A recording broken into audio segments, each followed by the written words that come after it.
شروع کرتا ہوں اللہ کے نام سے جو بڑا مہربان اور نہایت رحم کرنے والا ہے۔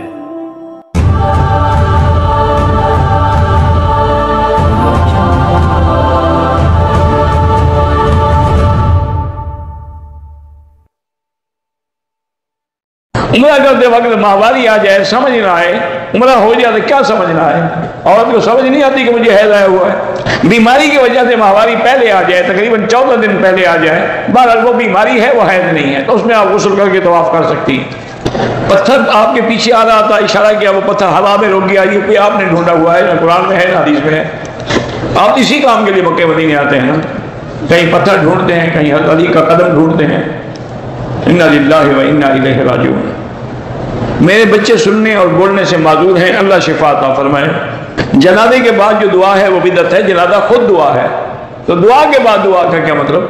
بہرحال مولانا مسعود اظہر کے بارے میں جو میں جانتا ہوں کہ اچھے آدمی ہیں، عالم ہیں، انہیں جہاد سے بڑا شوق ہے، اور جہاد پر انہوں نے قرآن کی آیات پر مشتمل کتابیں بھی لکھی ہیں کہ تجارت میں 100% منافع کریں، بالکل نہ کریں، بلکہ حدیث ہے کہ لا ضرر ولا ضرار، یعنی اتنا نفع کرو کہ نہ تمہیں نقصان ہو نہ اگلے کو۔ اب یہ تو نہیں کہ 100 کے 100 ریال ہی چارج کرو، 10%، 15%، یہ تھوڑا کہ 100% نفع کرتے بھی ہو۔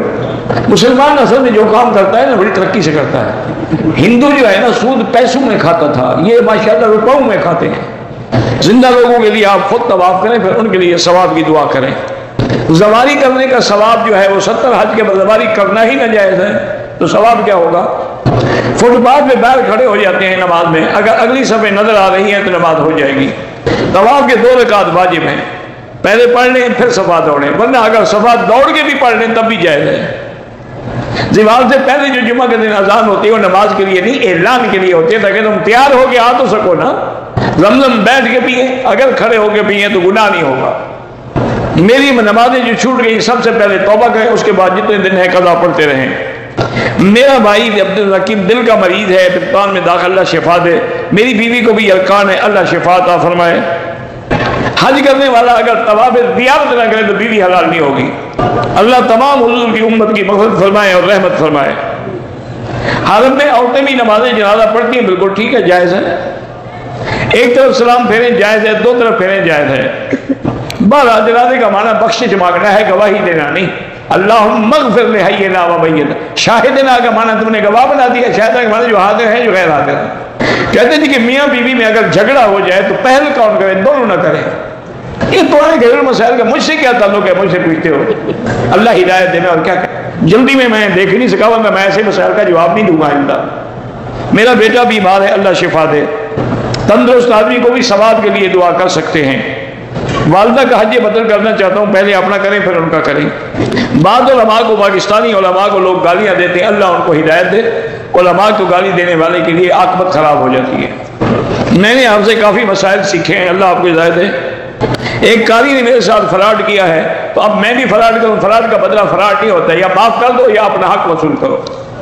میں نے بچپن میں ایک بلی کو تشدد کر کے مار ڈالا تھا، استغفار کرو، توبہ کرو، صدقہ خیرات کرو، وہ بھی ایک جاندار چیز ہے، کیوں مارو؟ میں نے عمرہ مکمل کرنے کے بعد 3 جگہوں سے بال کٹوائے، پھر اسنے سے بال کاٹ رہا تھا، سر زخمی ہوا، کوئی بات نہیں۔ کہتے جی آپ کی اہلیہ فوت ہو گئی تو ہم اس کے لیے تعزیت کرو، ان کے لیے دعا کیا کرو، اللہ مغفرت فرمائے، اللہم ارحمھا واغفرھا وارفع درجتھا وادخلھا فی الفردوس الاعلی۔ صلح حدیبیہ کے مقام سے احرام باندھ کے عمرہ بالکل جائز ہے۔ بارہ جتنے بچے دین کے دائی بننا چاہتے ہیں اللہ سب کو دین کا دائی بنائے۔ میری ایک ٹانگ میں درد ہے، شوگر ہوا ہے، تو ضروری نہیں ہے کہ عمرہ کریں، آپ عمرہ کر چکے ہیں وہی کافی ہے۔ طواف الوداع عمرے والے کے لیے ہوتا ہی نہیں۔ حضرت علی کی قبر مبارک جو ہے وہ نجف اشرف میں ہے۔ میری نواسی کے ہاتھ کی انگلیاں نہیں ہیں، اللہ پاک اس کو توفیق دے اب صبر کی۔ جن کو حج نصیب نہیں ہوا اللہ سب کو حج نصیب کرے۔ میرے شوہر کہتے ہیں کہ ہوٹل میں عبادت کرو، ہاں ہوٹل میں عبادت افضل ہے، لیکن حرم آنا چاہو تو ان کو روکنے کا بھی کوئی حق نہیں۔ والدہ کو اگر ویل چیئر پہ میں عمرہ کرا رہا ہوں، میں خود عمل نہیں کر سکتا، کوئی بات نہیں۔ جن کے لیے عمرہ کرنا ہے مرحوم کہ یا اللہ اس کا ثواب فلاں کو دے، بس۔ مغرب کی نماز سے پہلے جو سنت ہے حنفی مسلک میں نہیں ہے، باقی اما کہتے ہیں مستحب ہے۔ بہن کی انگلی کئی مہینوں سے خراب ہے، اللہ شفا عطا فرمائے۔ طلاق کے بعد فوراً نکاح ہو سکتا ہے اگر ایک طلاق ہو، اگر 3 ہو تو پھر تو ہو ہی نہیں سکتا نا۔ ہم مکے میں رہتے ہیں، اگر حرم میں آئیں پہلے اپنے طواف کریں، ہاں پہلے اپنا کرو پھر لوگوں کے کرتے رہو۔ میری نوکری چلی گئی ہے، استغفار زیادہ پڑھو، اللہ رزق کا انتظام کر دیں گے۔ طواف کے جب تک 7 چکر پورے نہ ہوں طواف نہیں ہوتا، تو نفلی طواف ہو یا فرضی طواف کے چکر 7 ہی ہوں گے۔ ہر ایک چیز میں مجھے شک ہوتا ہے، لاہور پڑھا کرو۔ بہرحال حضرت عمر فرماتے تھے کہ آدمی 6 مہینے سے زیادہ بیوی سے جدا نہ رہے۔ کہتی ہے ایک لڑکی کہ مجھے اللہ کے نام پڑھنے کی عادت ہے، میں پڑھتی رہتی ہوں، حتیٰ کہ میرے ایام حیض بھی آ جائیں تو اس میں بھی میرے منہ سے وہ نام نکل جائے، کوئی بات نہیں، پڑھ ایام حیض میں اللہ کے نام پڑھ سکتی ہو، یا اللہ، یا رحمان، یا رحیم، یا حی، یا قیوم، سب پڑھ سکتی، کلمہ شریف پڑھ سکتی، کوئی منع نہیں، اس لیے گھبرانے کی کوئی بات ہی نہیں، بالکل پڑھا کرو۔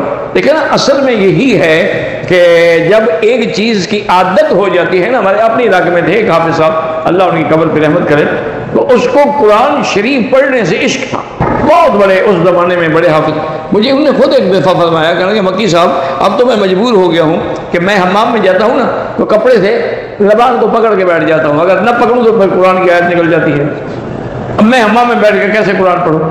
اس وجہ سے بیٹی اگر تم پڑھتی ہو خدا کا شکر ادا کرو کہ اللہ نے تمہاری زبان پہ گان کے بجائے، بے حیائی کے بجائے، گندی باتوں کے بجائے اپنے نام زبان پہ رکھے ہوئے ہیں، پڑھا کرو جتنا مرضی ہے پڑھو، درود شریف بھی پڑھ سکتے ہیں، نماز والا بھی، اس کے علاوہ بھی۔ شادی سے پہلے یہ کئی دفعہ تم نے پوچھا، کتنے دفعہ پوچھو گے آخر کہ شادی سے پہلے مجھے لڑکی والے پیسے دیں، وہ تمہیں کیوں پیسے دیں؟ وجہ اس سے ولیمے کرنے کا کیا؟ ولیمہ تم نے اپنے پیسوں سے کرنا ہے کہ لڑکی کے پیسوں سے کرنا ہے؟ یعنی لڑکی بھی ان کی، پیسہ بھی ان کا، ولیمے کے پیسے بھی ان کے، ماشاءاللہ فائد ہو رہی ہے، اس کا مطلب ہے لاٹری نکل آئی، بالکل ناجائز ہے ان سے پیسہ لینا۔ کہتی ہے ہماری نانی کہ بسم اللہ الرحمن الرحیم پڑھ کے دوا نہ کھایا کرو، کیونکہ بسم اللہ پڑھنے سے برکت ہوتی ہے، تو پھر دوائیاں کھانے میں ہی برکت پڑ جائے گی، تو بسم اللہ میں شفا نہیں ہوتی ہے، تمہیں دوسری حرکت یاد ہے، اس کی برکت یاد نہیں ہے۔ برکت پانی میں ہوگی، دوائی میں کیوں ہوگی؟ وہ تو شفا کے لیے آپ پڑھ رہی ہیں، بس نانی ہے نا، عالم تھوڑی ہے، یہی نانیاں تو ہیں جن نے گھر پر بات کیے ہیں۔ جو کھلم کھلا بدعت کرتے ہیں، مسجد بنا رہے ہیں، تو اس میں چندہ نہ دیں، چندہ وہاں لگائیں جہاں دین کا سیدھا کام ہو۔